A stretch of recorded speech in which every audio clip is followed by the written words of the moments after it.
Ja kui me tuleme nüüd korraks siis jälle tagasi selle juurde, et miks mulle meeldib see, kui on korduv.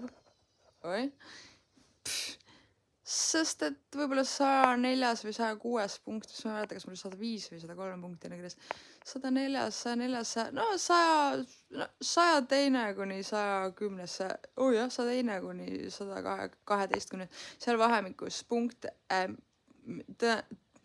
tõenäoliselt üks põhjuseid jälle, mis võiks nagu viidata sellele, et ma olen autist. Üks viide sellele, mis võiks tõstada, või mis võiks nagu viidata sellele, et ma olen autist. Mulle meeldib, kui on kordus. Mulle meeldib, kui on korduv, kui asjad on korduv, nagu teatud asjad. Mulle meeldib kordused. Mulle meeldib, kui ma tean, mida on oodata. Et kui ma nagu lähen tehnopeole, kui ma nagu lähen Berliini tantsima, kui ma nagu peaks minema, siis ma tean, et näiteks ma lähen reede õhtul, lendan Tallinnast,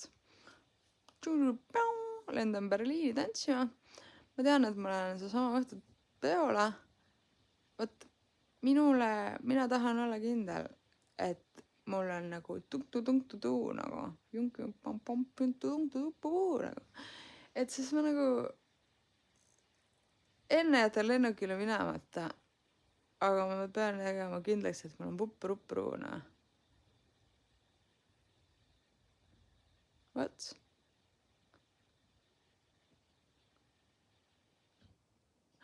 Aga kui mul on tuk-tu-tuk-tu-tuk-tu-tuu, siis ma olen väga ettearvamata. Mis mulle meeldib. Selleks, et ma saaks olla ettearvamatu, peab mul olema midagi, mis mul on ette ära arvatud.